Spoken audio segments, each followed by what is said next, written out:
Hello, gore whores and fellow deadites. I'm Brendan, and welcome to Our Life in Horror.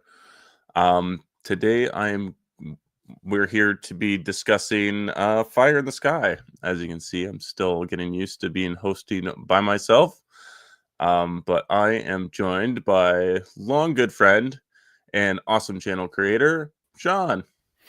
Hey everybody, how are you? Hey, uh, so you said backstage that you've been getting lots and lots of rain. Are you ready for it to be over and summer to finally kick in? Um, I think for the most part, I'm actually ready to. I'm not a summer person, especially as hot as it gets here in Oklahoma. Like we get into the triple digit temperatures sometimes during the summer, and it's just so hot and so dry. So I kind of want to get past it already, and let's get back to fall in that time of year. But yeah, these normally May, June, July, August, those months are brutal when it comes to the heat. So I want to get past that part. Damn. Okay. Why don't you tell everybody about your channel and where they can find you? Okay, yeah, you could just find me at Sean's Horror Corner.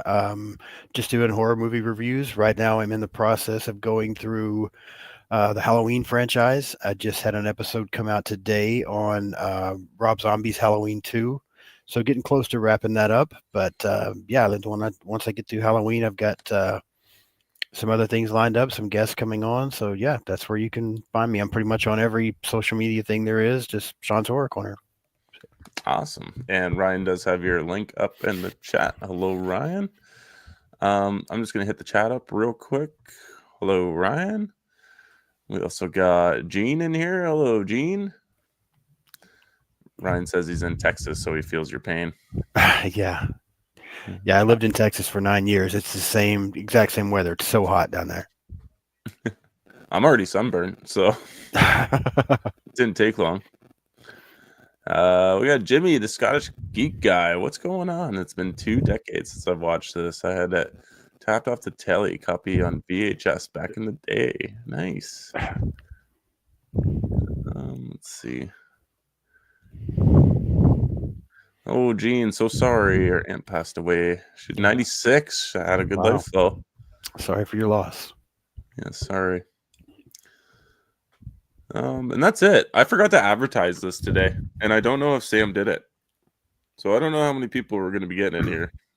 I think she did. I saw some kind of advertisement, honestly. Something popped up on my phone, so she did something.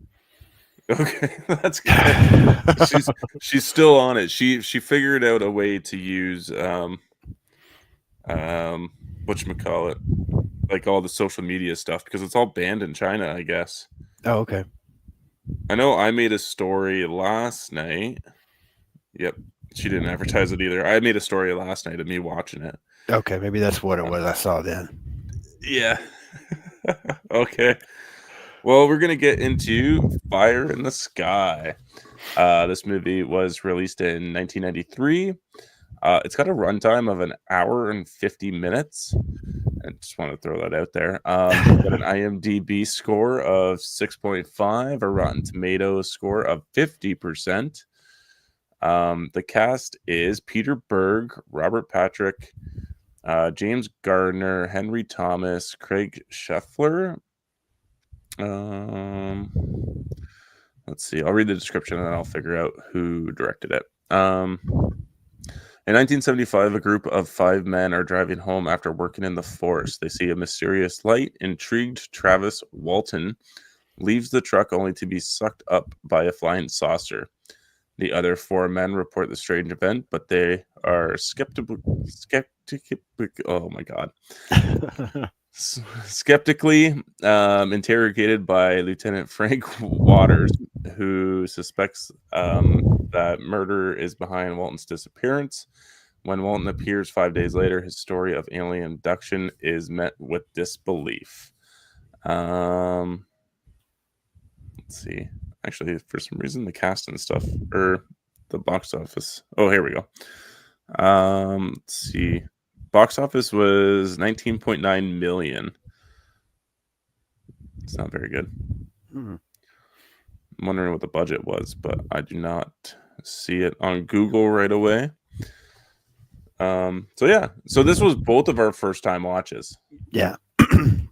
Yeah, somehow I had never even heard of this one. I don't know why, but yeah, when you mentioned it to me the other day and I first started trying to look for it, I messaged you guys because I found like an old movie from like back in the 50s or something like that, I think, with almost the same title. And I'm glad I asked because I started watching that. So I'm glad that I asked you guys if that was it or not, because that would have frustrated me a little bit. But yeah, Was that movie any good? I ended up not watching it. So I started to turn it on, and then Bo chimed in on our little group chat there and let me know that that wasn't it. So I was like, oh, okay. So I went and found the right one. But yeah, Um, so you're a slasher guy.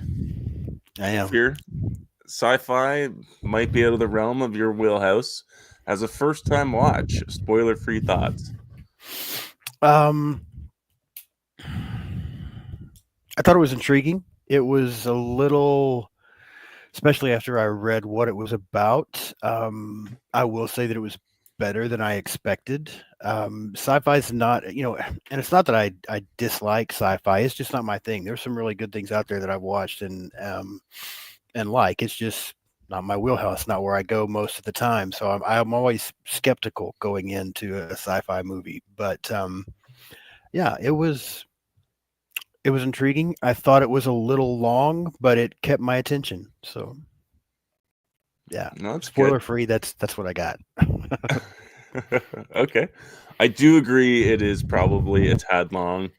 Um, I knew pretty much nothing about this movie other than everybody praises I'm just gonna call it the sequence in case you haven't seen it.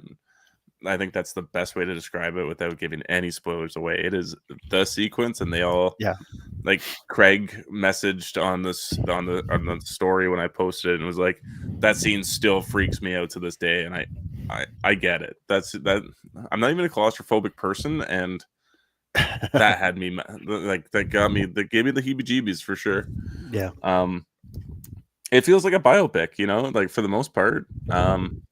I feel like you can kind of split this movie up into two parts, like two different genres almost. I agree. Which I don't. Yeah, it's something I don't mind. But yeah, that's kind of all I got too. Not Okay. too much. So I'm gonna hit up the chat real quick. We saw some people pop in here, and then we'll get into our spoiler thoughts. And then I have a question for you after the stream. Don't let me forget. Not after Okay. the stream, but after we're done talking about this movie. Okay. Yeah. We got Corey. What's going on, Corey? And then let's see. We got Dark Room Reviews. What's going on? Everybody's just kind of chatting. Sam's in the chat. She made it. Oh wow. She is tuning in from afar. It is 7 a.m. her time right now. Oh wow. Okay. Yeah, she's been messed up. That's a big difference. Yeah. That would have me thrown off for sure. Yeah. We got Ryan here. What's going on? Ryan 2. And we got Holland Oates. What's going on? Yeah, Sam messaged me at like 4:30 yesterday afternoon, and she's like, "I just woke up and I can't go to sleep." Yeah. I'm like, it's 4:30 my time. I'm like, you're up at like 4 a.m. your time. Like, what's going on? She's like, we're just gonna stay up all night and try to get something going. Yeah, she's Yeah. at breakfast right now. Yeah, everybody seems to be talking to Sam in the chat. So, Yeah. we got the movie canon. Hello, Joe. How are ya? Oh, let's get these off here. So I made a point of putting this on the list for movies to watch just so I could buy a copy. Just so Okay. I'm shallow like that. I've been wanting to buy it for That's a while, right. but this just gave me a reason. Yeah. So guys, if you have not seen Fire in the Sky from 1993, I think I said, absolutely go check that out. Come back. But Sean, describe this movie in 3 words. This is always, I swear, every time that I have been on you guys' show, even back when you were doing the podcast, this is always the hardest part for me. Just being able to break it down into 3 words. I don't know why, but I always struggle with this. But um, so for me, I'm just calling it a odd sci-fi mystery. That's my 3 words. Okay, I like it. Um, yeah, it is. I like that you put mystery on here because I put drama. Okay. The first we were talking about like how they feel like they're split up in Yeah. halves. I feel Right. like the first half is full drama. I agree. Yeah, it's I almost like like two mystery. totally different movies. But yeah. Yeah.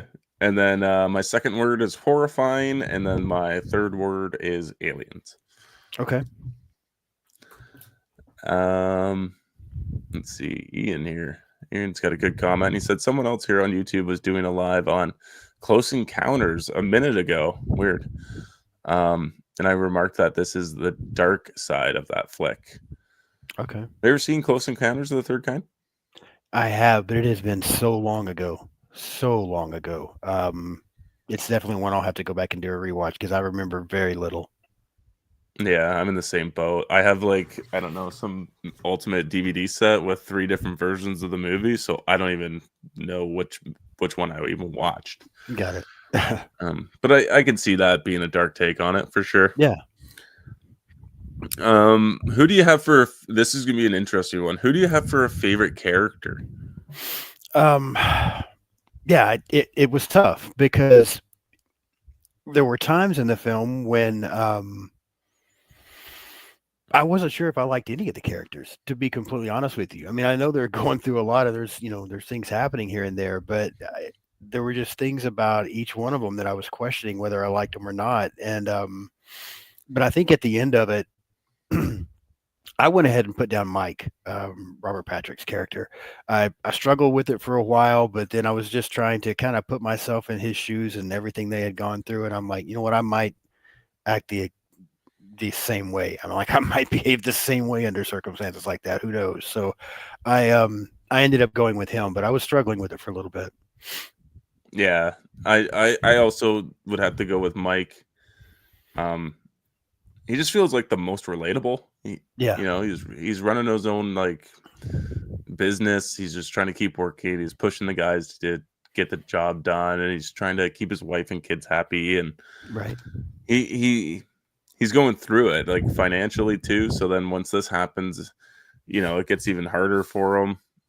And then he's accused of murdering Travis throughout the Right. whole town, which is Yeah. clearly he even says that like he's been his best friend forever. So like the fact Yeah. that like people could even think that something like that could happen, it's just really telling on a small town kind of thing and how small Right. towns work and operate because they talk so much. Yes. That's why I moved from one. I hate them. Yeah. No, I grew up in one as well, so I totally understand. Maybe a little bit easier of a question. Who's your least favorite character? So the least favorite for me was, and I thought I had the name down here, but I'm not seeing it now. I don't know why, just something about and it could even have something to do with the performance, but I was not a fan of the brother. I really thought I wrote his name down, but I'm not seeing it now. But Travis's brother. Okay. He's not in the film a lot, but there are a few times when they talk to him and he's freaking out, which I get it, but I don't know. Something about him just wasn't really setting with me. Okay. All right. I went with Dallas. I thought about that one as well. So yeah, I get that. Yeah, he's the most confrontational character. Right. Is it just me or does his accent like change throughout the movie? It Too? does seem like it a little bit. Yeah, I was going to mention that later. I felt like it did. So yeah. Okay, because there's a scene where they meet up to get him to go take the polygraph, and I feel like his accent changed, and then he tries to change it back halfway through the scene, and then he just drops the whole thing and is like, "I'm just gonna speak normally." Yeah. Yeah. It comes and goes. Yeah. Favorite act. Well, who do you think was the best actor? I'll go with Robert Patrick. I thought he did a really good job. I think for the most part, I think all the main characters are done pretty well. And there were some of these people that I had seen in a lot of other things, but yeah, I think in this one, Robert Patrick just does a really good job. So I would go with his performance. Yeah, I went with Robert Patrick too. It's surprising to see him in like a leading role that has to have a lot of dramatic range because Yeah. um I feel like he's just always just kind of a bad guy. Yeah, that's well, anytime I see him, I immediately think like Terminator 2, or The Faculty, or something like that is what comes to mind when I see him. So yeah, seeing him in a different role was pretty cool. Actually, I was kind of impressed. Yeah, and he handles the different range of emotions he has to do. Apart from like the pretty rough facial hair that gets glued on throughout the movie every here Yeah, and there, but he pulls it off. It doesn't look bad. I mean, you never see him yeah, with facial hair like that, so I was like, oh, right. yeah, actually doesn't look bad. I'm gonna hit the chat real quick. We got Jamie's in here. Jamie, what is going on? This movie is based on a true account. The characters are real people. They are. I feel like a lot of the characters don't get a lot of time to shine. Like the group of guys, it'd almost be nice to see what each of them were going through individually. Yeah. I know I'm kind of skipping ahead here. Well, and I saw her mentioning that the real. I saw somewhere, and I can't remember who it was. So maybe you can elaborate on this. But um, two of the real people are actually in the film, but they're just like background characters. There's a scene where, and I cannot remember which two it was. It may have been. It might have even been the real Travis, or it could have been the real Mike. I think it was one of them. But yeah, they're in a scene where people are like talking. They're in the crowd behind them.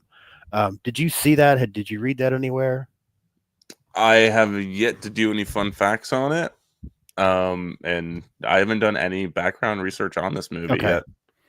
Okay. I just saw it because I was Uh, just looking at a few things today, being home from work today. Like I said, I slept most of the day not feeling well, but a couple of times when I was awake, I was just doing a little bit of research, and I did see that on here. I thought that was kind of cool, but now I can't remember which characters it was. I should have wrote it down. Oh, it's okay. It was it's the first fun fact that pops up on IMDb. Okay. It's the real Travis Walton and Dana Walton make a cameo appearance in the scene where the townspeople discuss what to do about Travis's disappearance. Okay. I'm assuming that's the town meeting. I believe so. Yeah, I would just assume that. One more quick here. We got Nanette here. What's going on? It's okay for being late. I did not advertise.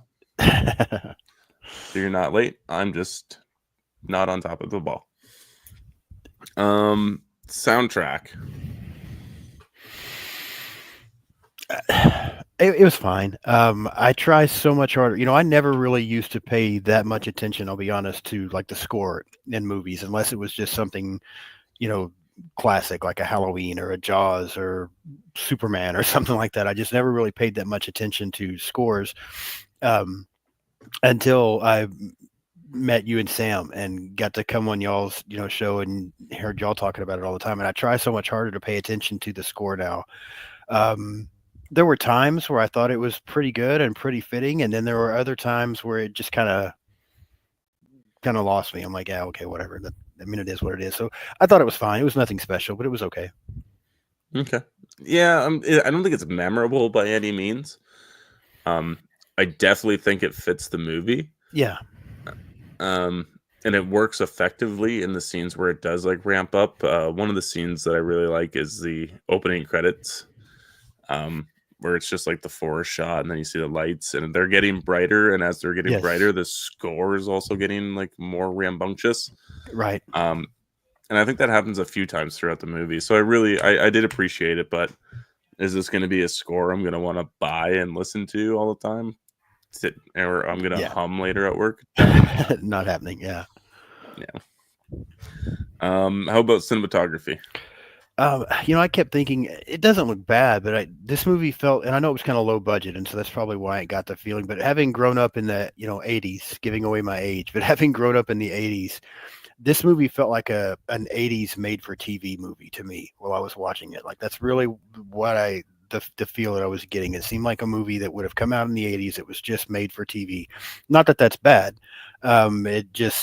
That's the feeling I kept getting the whole time. I even wondered at one point if it got a box office release, or was it a straight to DVD or something like that type thing. But I think from what you were saying earlier, it did. So, um, yeah, not that I thought it was bad. It just felt very made for TV to me.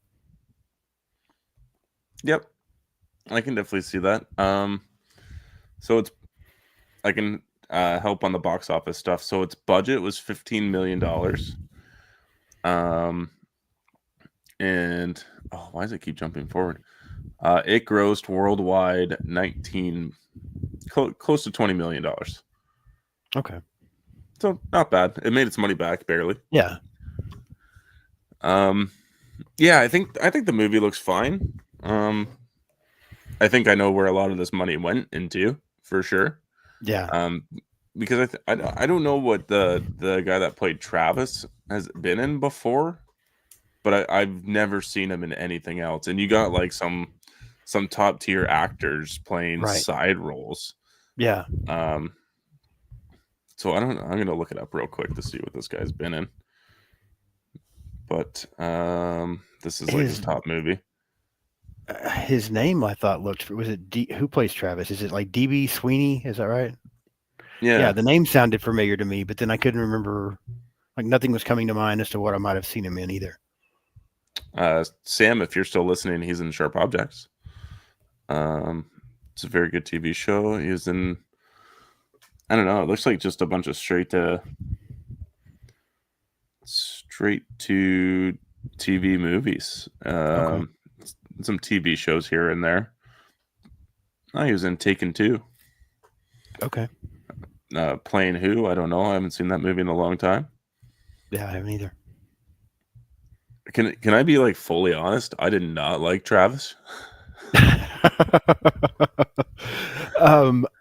I didn't think I did either. We'll get into something here in a little bit, but I was wondering that. But like I said when we were talking about that, I felt that way at times about different characters. Like throughout the movie, there were times where I was like, okay, I kind of like this character, and then I was like, oh, maybe I don't, or vice versa. I didn't like him, and then I decided I did. So, but yeah, I'm with you. I didn't think I really cared much for him either for a while. So yeah.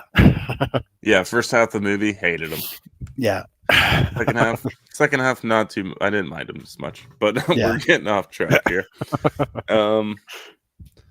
Any favorite costumes or outfits? I know this is Sam's jam. Yeah, but this we is gotta the try. same thing. I really don't think so. I mean, everybody just seemed to be dressed in pretty normal small town work clothing to me.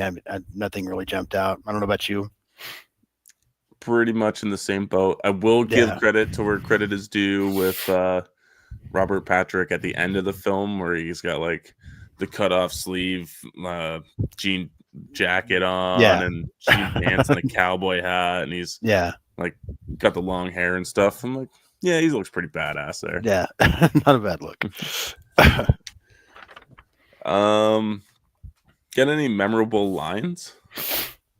I didn't really think that this was an extremely quotable movie. I did manage to come up with a couple, and one of them is more because I was trying. It's another character that I was trying to decide what I thought about, and I wondered it when this quote took place in the film, or when this happened, what was his real motive. So the lieutenant that was investigating, James Garner, I think was who played him. There's a moment where he's talking to Mike, and he says, I think maybe you didn't kill your friend, but for the life of me, I can't figure out why you're covering it up. And that one stood out to me a little bit because I was trying to decide, what is his end game here? Like, is he just trying to pretend to be, helping out here? Like, I don't think you killed him. I just don't know what you're doing. Or was he like, seriously, like, I don't think you guys did this, but what is going on? So that one stood out to me just because of that, because I was trying to figure out his end game at the time. Okay. My quote's also from that sheriff who says, a man with nothing to hide is a man with nothing to worry about. Okay. Yeah, that's a good one. Yeah. The only other thing I had one more, and it was just there at the end of the film when Mike says he wants to get out of there before they come back, and Travis says they won't be back. I don't think they like me. For some reason, I liked that. That was a good line. Yeah. Yeah, I really like that. That's the only line I had. Okay. I really do like that last line though. I thought it was pretty funny. I do I guess we'll talk about it later, I guess. Lines disliked? Do you got anything? I don't think so, unless I just totally missed something. Um, nothing really stood out to me. No, I was trying to think. I thought at one point there was something that Mike said to his wife that I didn't like, but then afterwards I'm like, I'm just sure it was with what was going on. It's probably fine, but I don't even remember what it was now, and I didn't write it down because I just kind of got past it. But how about you? Yeah, I didn't have anything else either. Okay. And we're going to be able to skip a couple categories here because there are no kills, at least No favorite kills. Yeah. Yeah, I'm wondering why I'm looking at such like a blank sheet. You kind of get a little gore in this movie. How about gore and special effects? Yeah, I think to me the gore is not that big a deal. Although I don't think the special effects are bad there in the second half of the film. And while I don't think this is gory at all, I will say that the scene where the aliens are kind of doing their thing to Travis, and they've got stuff on his eyes, and they're putting the one thing down in his mouth, and it was kind of uncomfortable. It was bugging me a little bit. There was a lot going on there that I was not okay with. So yeah, it wasn't gory, but yeah, it had its moments. Oh, I'm so happy to hear that. I'm glad. Because it got me. The moment that like got me was when they drop like the sheet on him, and then all of a sudden it vacuum seals. Yes. Oh. Yeah, I don't know why. Agree. Like I said, I'm not claustrophobic, and I do not know why that triggered me. Yeah, but no, I get it, and I think that's kind of what started it. They do that. There's that vacuum seal, and then, like I said, they put the thing in his mouth. I think they put something in his ears at one point. There's this liquid stuff running over his eyes. Just the whole thing was pretty uncomfortable. I thought it was kind of uneasy. I was like, okay, let's move on. Let's get past this scene here at some point. So yeah. I think the aliens actually look pretty good too. I like that they include the gray look aliens as well as having something underneath of the spacesuit. Yeah. Yeah, I thought they looked fine too. And I'm wondering if this is where you were going earlier when we were talking about a few things, because based on what my opinion was, and again, not that I disliked the film, but I said it looked more like a made for TV kind of movie to me. I think when you get to the end and you get these, the spaceship or whatever you want to call it, and the aliens and some of the things they were doing, I think that's where the budget went. It had to be like that's where the money for this film had to go, was in all of that. But it looked pretty good. Having thought that this looked like a made-for-TV film, once we got the reveal of what the aliens looked like and what all was going on, it wasn't bad. It looked better than I expected it to. So yeah. Yeah, me too. Like the aliens feel, I don't know this for sure yet, but they feel animatronic. Yeah. And I think they look good. I like the uncanniness of they almost sort of represent something of a human, just like with no nose, but they have the same skin tone, same kind of head shape and eyes and everything like that. So right. I liked it. It's a little uncanny, but yeah, it freaked me out actually. Yeah, I agree. I'm gonna take a second and hit up the comments here. Jamie Hart saw Fire in the Sky in theaters. She was a part of the almost $20 million box office revenue. That's awesome. Seeing Annette likes a lot of made-for-TV films, but that's just me. There's some good ones out there. Some of them are really good. I just don't have TV. Yeah. Well, I mean, I don't. All I have now are a few streaming services, but I don't anymore. But I remember growing up, I mean, that was kind of a big thing. Movies would these made for TV films would come out, and it was kind of a family thing. My brothers and I'd sit around and watch them with my parents. So there were some good ones. Okay. Yeah, yeah. There's movies on TV, but never made for TV for me. Right. Jamie's helping us out with DB Sweeney's been in, The Cutting Edge, and he was a dad in a movie called Speak. Okay. Ian's helping us out with the outfits. Lots of flannel, absolutely. Yes, definitely. he finds the tabloid, which I used to read. Did you ever read those? Or like just sit there and like always read the headlines on the Yeah, global news thing or yeah, I whatever would it do was? that occasionally. Yeah, Yeah. As a kid, I used to love looking at those. yeah. Um, let's see. We got Happy Sanjo in here, gifting out some memberships. Thank you so much. I don't know who you gave it out to, but hopefully that person really appreciates that. Let me get you a clip. I get to pick the clip today, Oh, so there we go. I am gonna do my favorite. Thank you, you and me!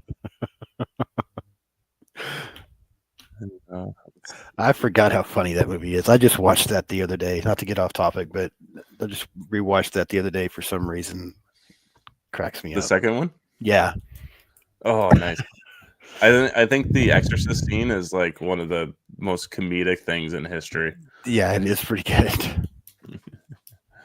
Let's see. Happy Sanjo saying hi to everybody.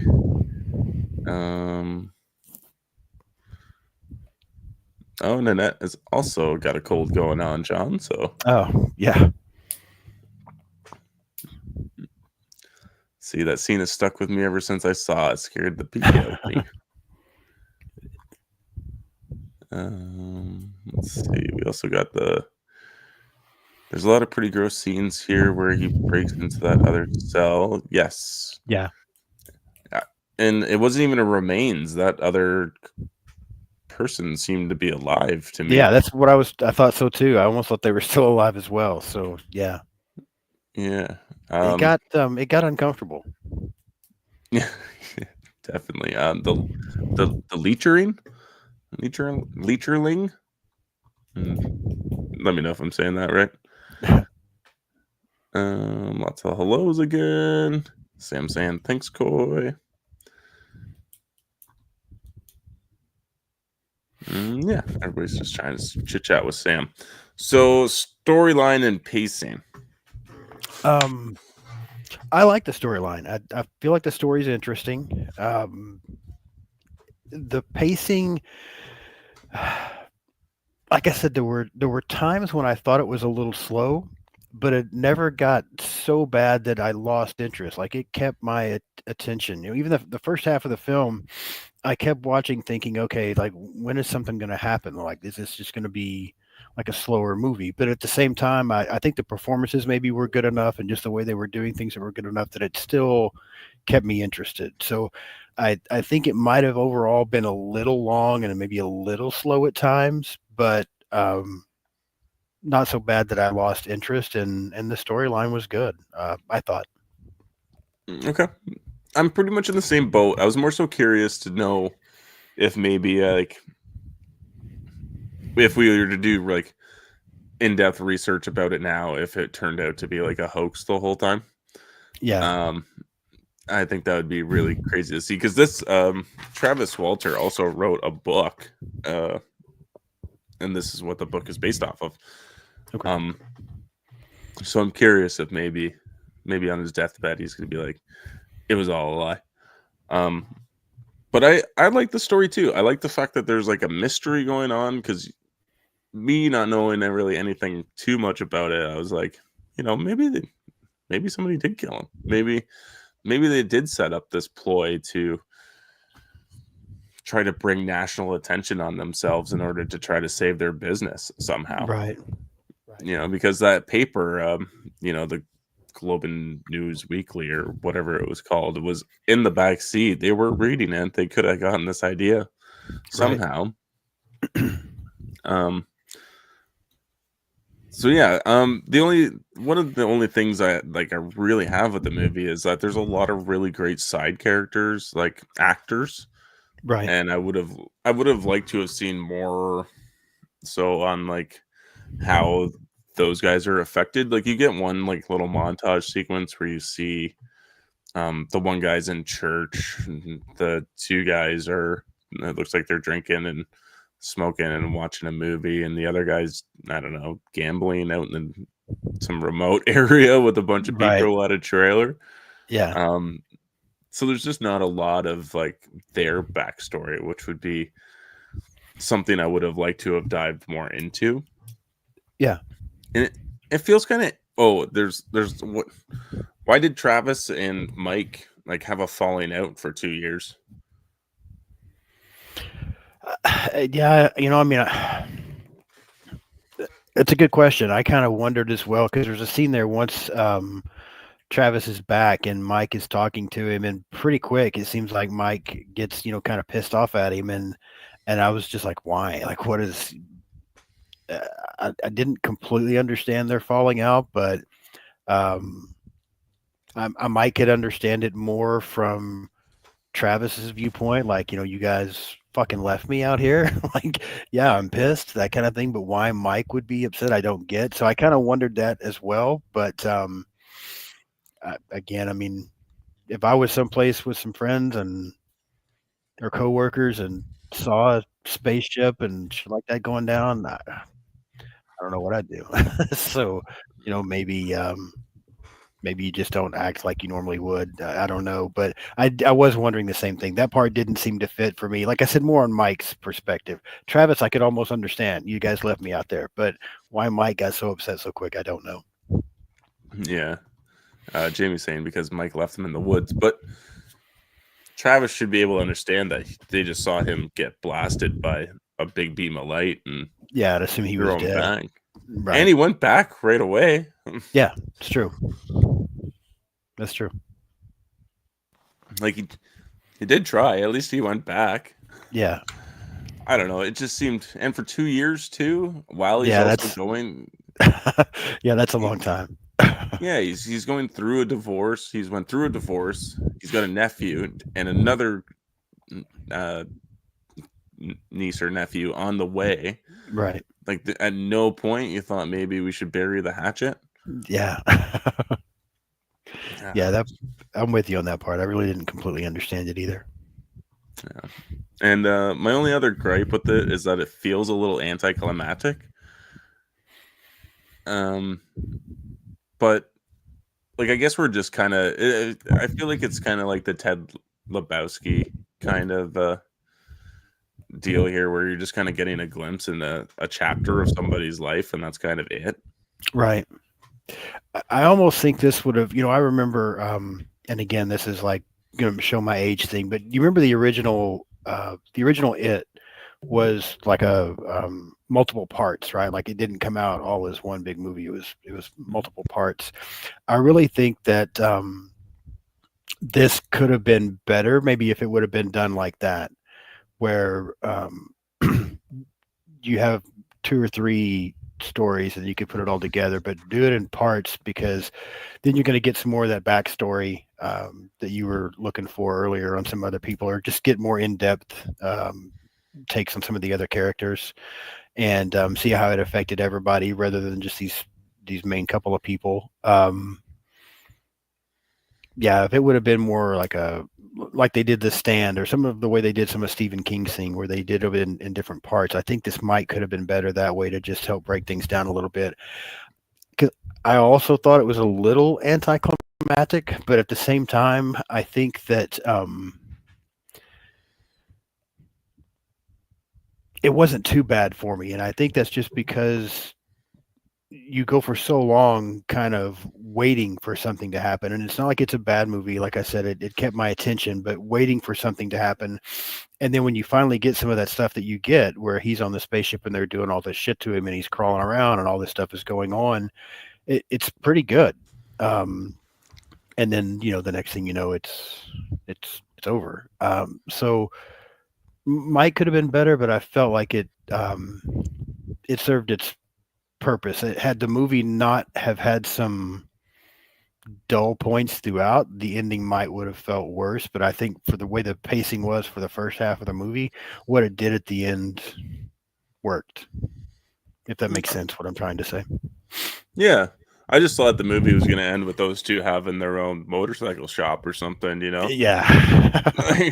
I'm like, it's set up throughout the movie. I guess I'm like, storyline, telling plots and stuff like that. It should come back and they should get it by the end of the movie, but I forget that this is real life, and you don't always get what you want. It's true. So yeah, I also felt like it was kind of like that. Um,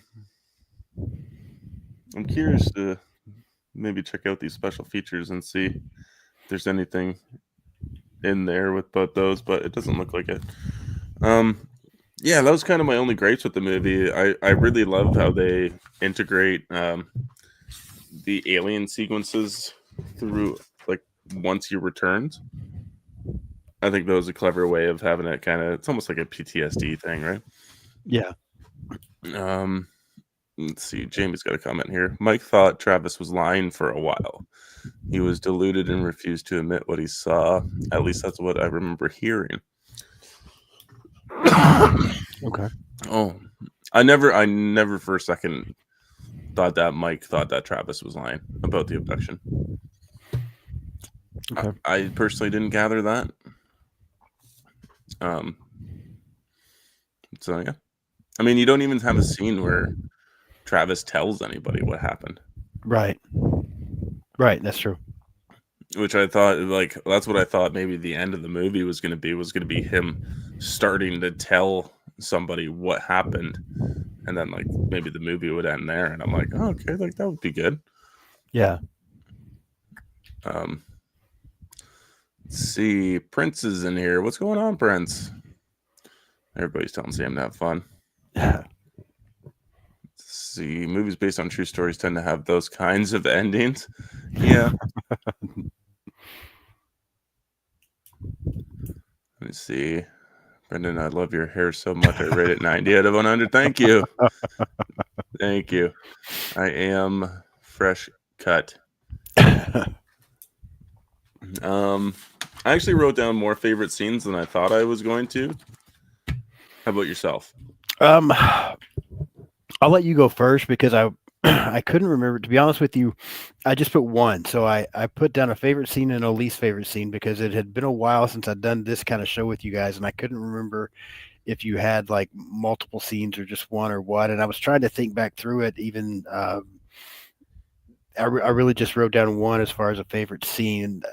I could think of another one pretty quick. I do like the scene where they first see the spaceship, where the sky's all red, and they go take a look at it. I did like that. I thought it looked pretty good.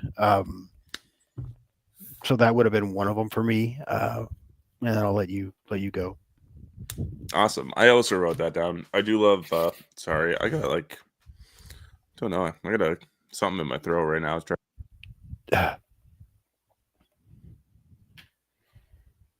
I love like the title of the movie, "The Fire in the Sky." Yeah.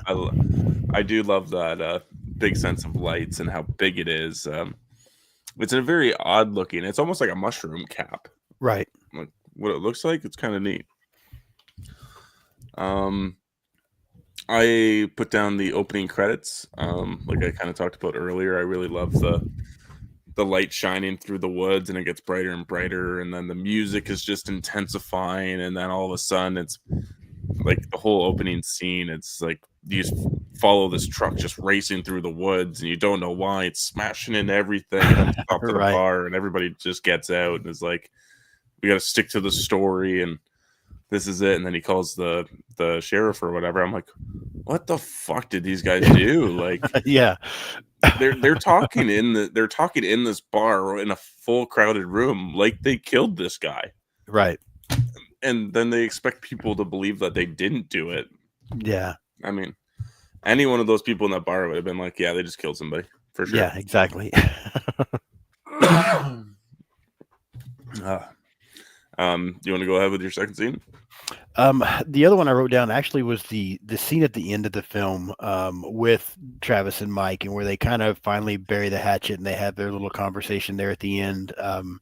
It's also where Travis, the lines that we talked about earlier, where Travis gives that line that they won't be back. That I don't think they like me, but I did kind of like the scene and the interaction between them because you could tell that Mike wasn't real sure what was even going on to start with, but just the fact that they finally did bury the hatchet and everything went okay, and they both seemed to apologize and understand and moved on. Yeah, I liked that scene. Okay. I like the lie detector sequence. It's another one where the music really works well with the scene going on. That's true. Finding Travis out in the gas station, I thought was pretty nasty and Okay. not like gross in any ways, but it's Right. kind of shocking. Yeah. I really like Travis getting wheeled into the hospital, and he's getting flashes of the alien ship and the aliens. Yeah, that was done pretty well, actually. I agree with that. Oh man, I don't know what happened, but I'm just caught in the storm. Yeah, I just love the contrast because it's like all the medical stuff that you're used to seeing, and it's getting flashes of like alien and sci-fi stuff all throughout it. Yeah. And you never get a full sense of what happened until later on. Which it leads me to my last favorite sequence, which is I said, "Oh my god, the fucking alien abduction flashback." Damn. It even starts rough, you know. He's Yeah. in this like little egg bubble, and he's surrounded by goo. Right. Ugh. Yeah. And It's you get this like cool sense of like almost fun too at some point, but like it's shot very disorientating because it's like there's no gravity there. right. So when he gets out, you're not sure if he's like on the side of the building, on the bottom, if he's on top, or what's happening. Yeah, I what's was really like, even going on? Yeah. so I really liked it. And then I don't know if I want to get too much more into like the abduction sequence because Sam is listening in, and Sam, this sequence would definitely affect you. It affected me big time. Yeah, this is like the sequence of the movie. So, yep, I'm just gonna say that's an alien scene that I'll definitely I'll remember forever. Yeah, I agree. Let's see here, Prince. I'm gonna hop in the chat real quick. Sure. Prince Subdia. Oh, well, thank you, sir. Thank you, Prince. And then he's got a question for you, which he asks everybody. It seems like, Sean, this might be tough for you, but what is your feel good serotonin boost movie? Oh wow. Yeah, that is tough. I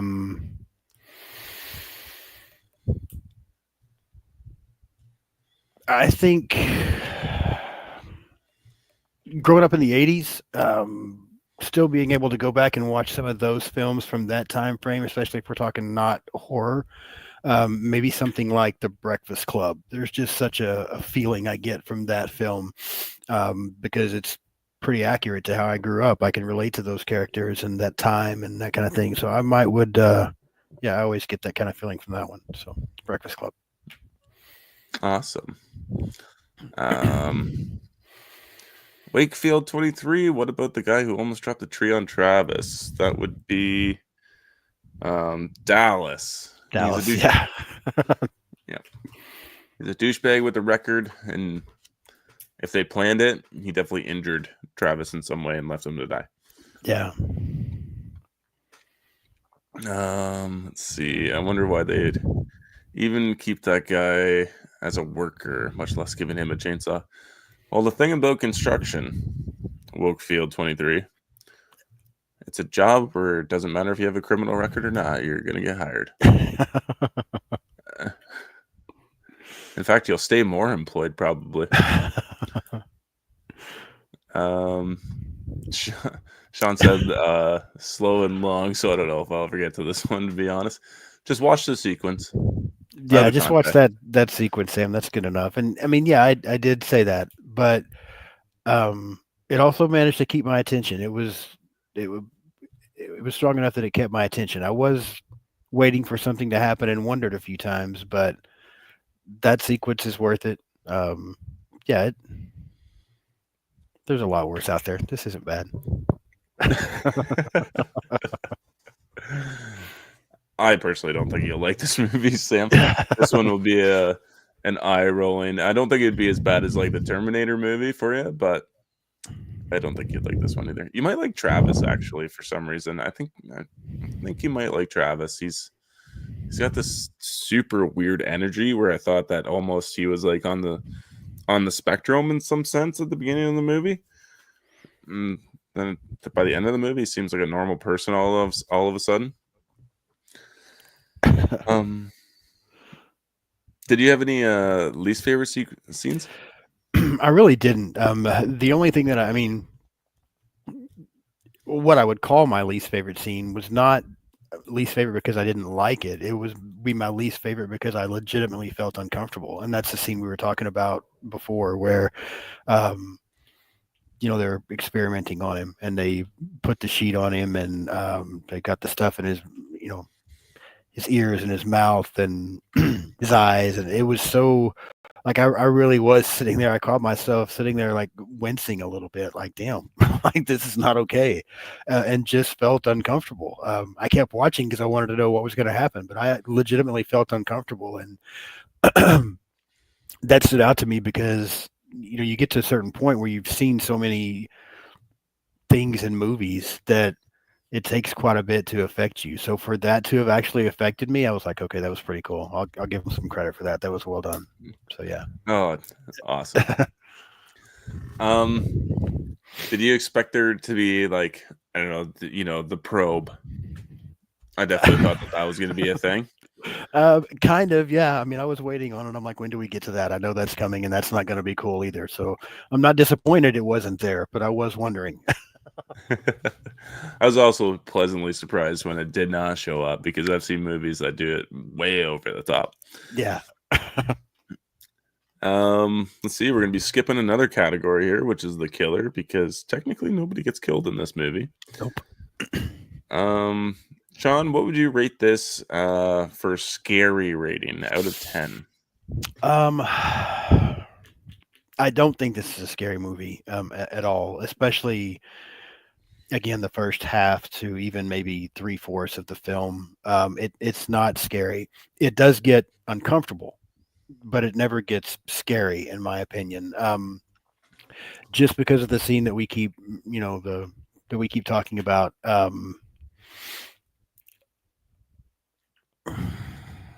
don't know. It's not scary. It's just uncomfortable. Maybe a 2. I guess I'll give it a 2. 2? That's fair. I was going to say like 3. Okay. Just for that sequence alone. It's not a scary movie. It is like we said, it's mainly a drama mystery for most of the movie, and then 3/4 of the movie it finally starts to go down. Right. What's your rewatchability, and would you recommend? So rewatchability, initially, because we talked about it, sci-fi is not typically my thing. There are some really good ones out there, but it's just not normally my thing. I couldn't see myself rewatching this for quite some time, but just because of that ending, or that one particular sequence, if I was talking to somebody and they kind of liked sci-fi and they hadn't seen this, I would probably watch it again with them.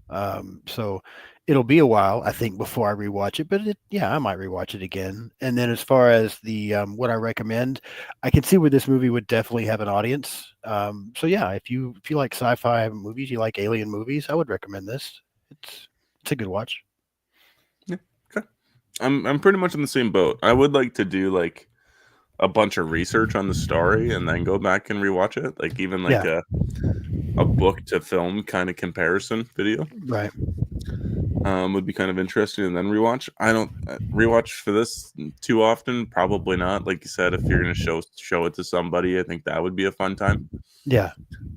And then I would recommend this movie. I at least give it a one-time watch. Go in totally blind. Yeah, and have a good time with it. That's what I think. Yeah, I agree. So we're gonna do our final overall rating out of 5. Sean, take it away. I was pleasantly surprised. I mean, this is not gonna go down as a movie that I just absolutely love and gonna be one of my favorite movies ever. But it wasn't it wasn't bad at all. I would probably shoot right in the middle. I'll say I could go. I'm torn. I almost want to say 2.5. Do y'all still do the half? Can I give it 2.5? Oh, yeah, of course. Okay, yeah, right in the middle for me, 2.5. It was better than I expected. It was a good watch, and yeah, I actually enjoyed it. It's just not. If I wasn't such a slasher guy, if I was more of a sci-fi guy, I might even rate it a little bit higher. But just for what I typically, choose, it's not in that category. But it was pretty good for what it was. So yeah, 2.5. Awesome. I think I'm just gonna go with a straight 3. Okay. Mainly just for that sequence alone. I like said earlier, I do enjoy a lot of stuff with it. I almost wish it was longer. Like make this a 2.5 hour long movie.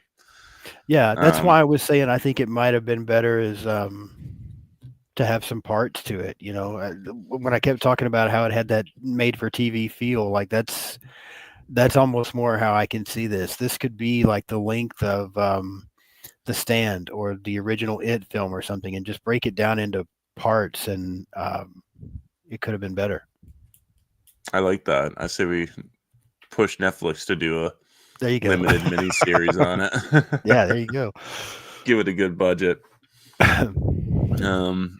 Awesome. So Sam is no longer in the chat. Bye-bye, Sam. All right, we'll get into some fun facts here quick, and then I am going to ask you a question. Okay. Let's see. So we talked about Travis and Dana being in the film. Yes. The real life versions. So there was actually a total of 7 men in the logging crew. The writers wilted them down to 6 for the movie, not wishing to confuse the audience with too many characters. All 7 men have passed the lie detectors test. Some of them twice. Okay. Oh yeah, how did you feel about the ending statements with the lie detector test? About them retaking it?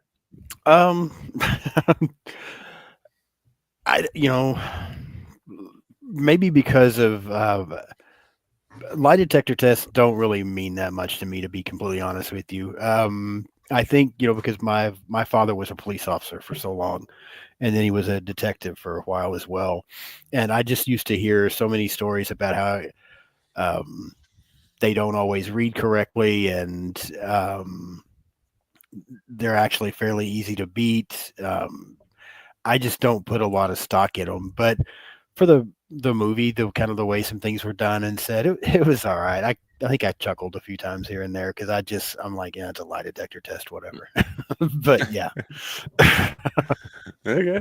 So the movie did the movie convince you that Travis was abducted by aliens?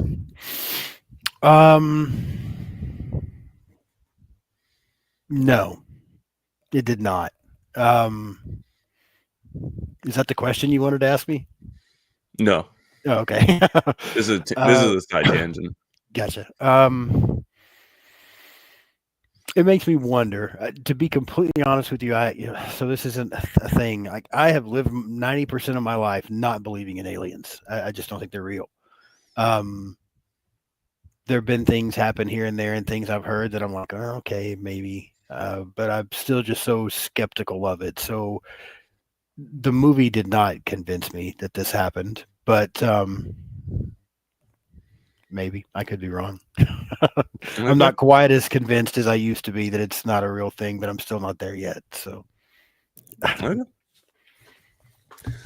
How about you? Let's see it.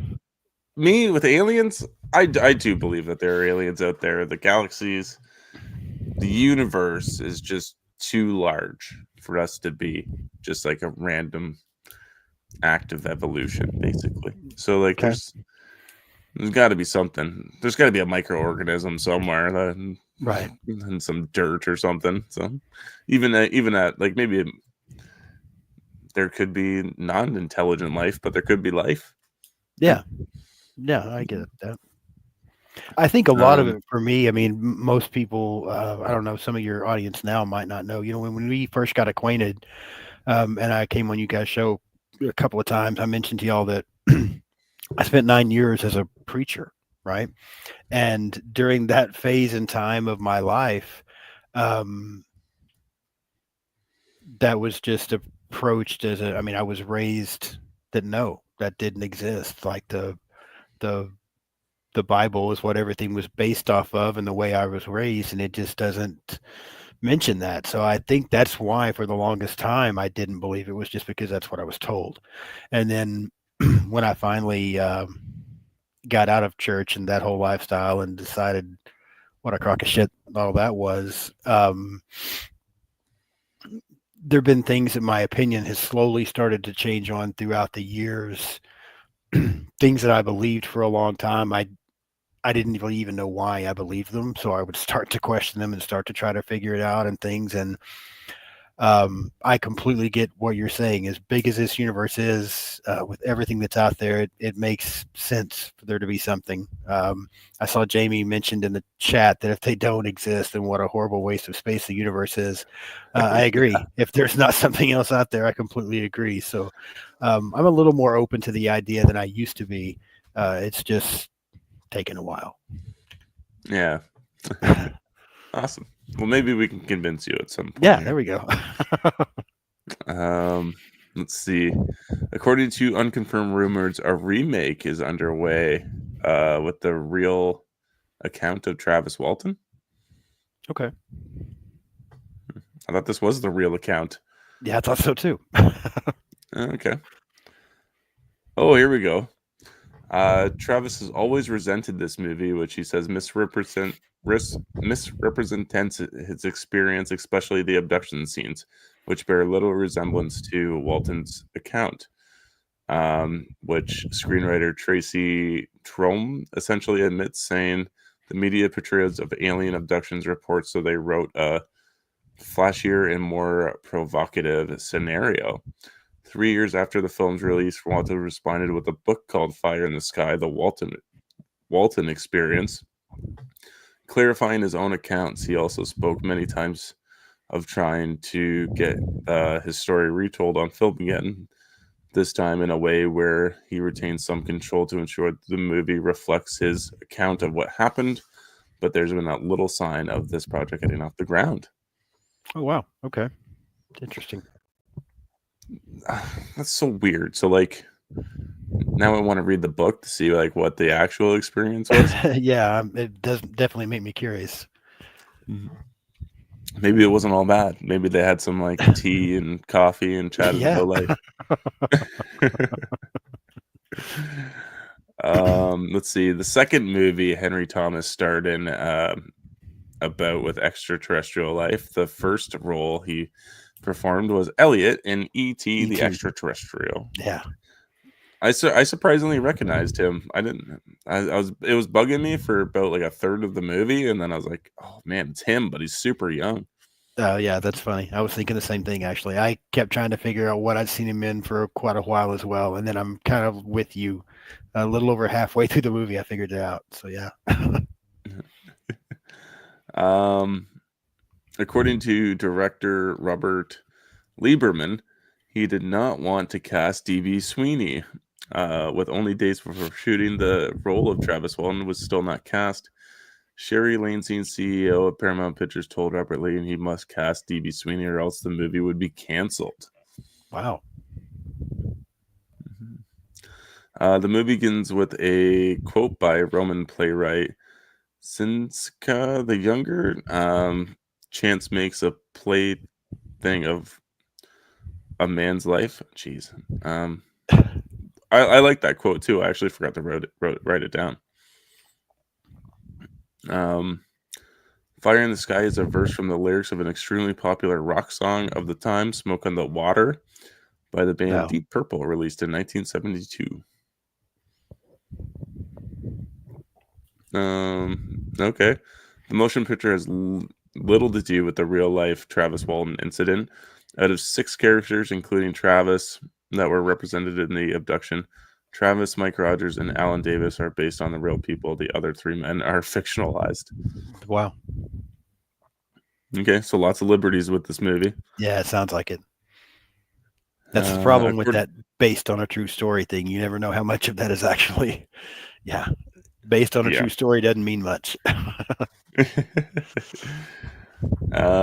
According to accounts, Travis Walton's abduction occurred on November 5th, 1975. Actor Robert Patrick's birth date was November 5th, 1958, making the abduction take place on Patrick's 17th birthday. It's kind of cool. Travis Walton's abduction has been widely debunked, including by Mike Rogers in 2021. Oh, wow. It happened. It has been debunked. I guess I don't have to do research on this. There you go. But then where'd he go for 5 days? Yeah, What that's did a you great do? question. Yeah, that's a great question. I mean, You run the risk of starving or dehydration, and like, Yeah. were you on acid? Like, what's happening? right. That's a good question. Oh, that infuriates me. Okay. That's all I think I'm gonna do for fun facts because it's all fake now. Let's see. I'm gonna hit the comments real quick, and then I'm gonna ask you your question. Okay. Prince wants to know if we consider Fire in the Sky underrated. I don't think so. I wouldn't consider it underrated. I mean, it was.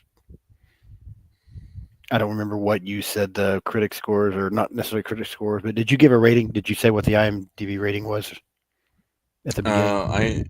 IMDb was like 6, and then Rotten Tomatoes was 50%, right on the dot.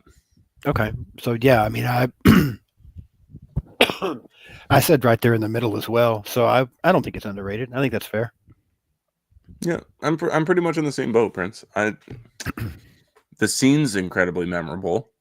Yeah. But this isn't Alien or Aliens to me. This Right. isn't one I'm gonna want to I go agree. back and revisit. A great performance from Robert Patrick, don't get me wrong, Yeah. but it's just not gonna be something I'm gonna want to constantly go back and revisit. Right. Big Rod showing up late, but showing up. What is going on, buddy? Love it. So, Sean, are you ready for this skill testing question I'm going to ask you? I am a little nervous, but I'm ready. Being a big fan of I Know What You Did Last Summer, did you Yes. watch the trailer? I did. What are your thoughts? Initial thoughts? I'm very intrigued because I really didn't know. I'm a huge fan of both I Know What You Did Last Summer and I Still Know What You Did Last Summer, and so I've been wanting something done with that franchise for a long time, but I wasn't sure what. Like, I didn't know how they could do it. I didn't really want just a remake. But I wanted something, and I didn't want it to be anywhere close to what I'll always know what you did last summer was. So watching the trailer, it intrigued me. I kind of like the way I saw Jennifer Love Hewitt's character brought in there, where someone approaches her for help. Freddie Prinze Jr., whatever. He's one of the only things I don't like about I Know What You Did Last Summer. But yeah, I thought it was very intriguing. I want to see it. It didn't do anything to deter me from it, like the Megan trailer did. I really enjoyed the first Megan, but seeing the trailer for Megan 2.0, I was like, I don't know about this now. I didn't get the same feeling watching this trailer. I still definitely want to check it out. So that's something. It didn't push me away. Okay, that's good. I was very curious because I was like, oh, it just dropped yesterday. I'm like, I'm gonna have to ask Sean tomorrow because I know you're such a big fan of the original film. Yeah. No, it caught my attention, and watching the trailer, the scene I saw there where the girl walks up behind her and asks for her help, and she turns around. Everybody that knows me knows I'm a huge fan of her anyway. But I was just like, yes, she's back. Here we go. Let's do something. So yeah, I'm excited for it. Okay. I was kind of feeling okay about it, and then we get Jennifer Love Hewitt, and she in line dialogue of, "I just have one question for you. What did you do last summer?" I'm like, "Oh, how do you know they did something last summer? It could have been anything." Yeah, I mean, it was an odd line. I'll agree with you there because I wondered for just a minute what I thought about that as well. But because it's Jennifer Love Hewitt, I'm willing to let it go, and we'll see what happens. Yeah, I also felt the same way about Freddie Prinze Jr. I'm like, "Oh, there he is again, doing the same kind of bewildered look." Yeah, same expression all the time. Yeah. As much as I love that first film and even enjoy the second one quite a bit, he's my least favorite thing. Yeah, about those movies. I did think it was kind of cool that they showed Helen's grave. Sarah Michelle Gellar's character from the film. I did like that little reference. I had heard that they were trying to get her to make an appearance in the movie. I don't know what it would have. It would have to have been a flashback or something, I would think, but I guess that didn't pan out. Yeah, I saw that news today too. Actually, that they were trying to get her back. I don't know how they would have done it. Yeah, twin sister you never knew about. It could be. Yeah, I mean, I don't know. Scream apparently is bringing back all kinds of dead characters for their next film. So, Yeah, everybody. Yeah, pretty much. Let's see here. Prince has got a good question for us here. Which will make more money at the box office, the reboot of I Know What You Did Last Summer or the Final Destination Bloodlines? That's a good question.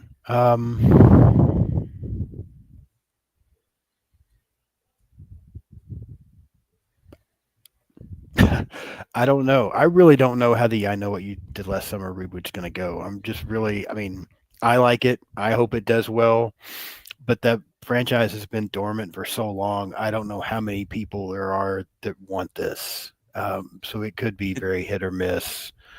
Final Destination always seems to get people's attention. So Final Destination may do better at the box office, but that doesn't necessarily mean it's going to be a better movie.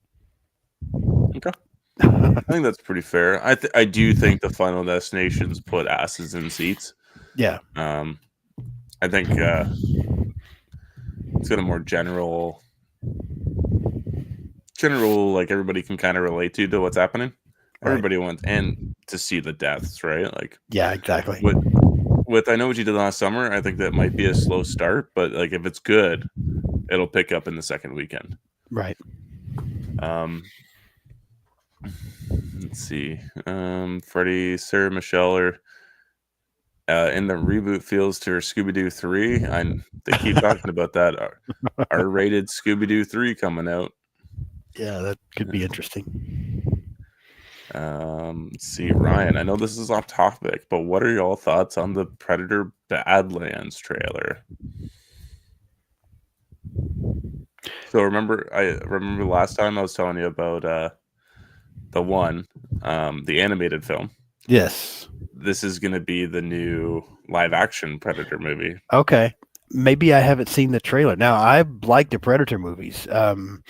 There are some that aren't as good as others, but overall, I'm a fan of the Predator. So I need to check out the trailer, though, because I don't think I've seen it, to be honest with you. I watched it yesterday, and I am... It's wild.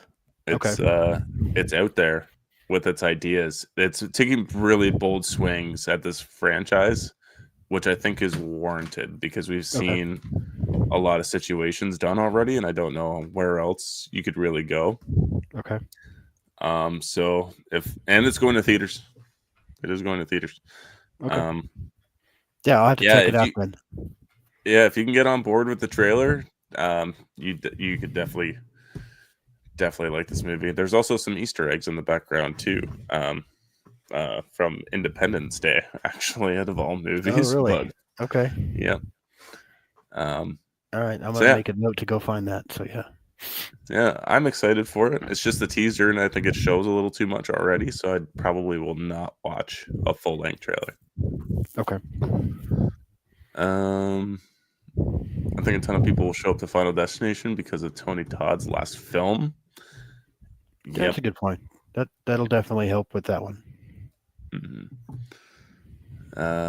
Let's see. Prince thought that the Predator trailer looked decently good. Okay. Yeah, it's going to take some bold swings. I hope it works. I really Yeah. do. Well, Sean, and everybody, that was Fire in the Sky and a bunch of random tangents, but Yeah. hold on, Prince asking one more thing.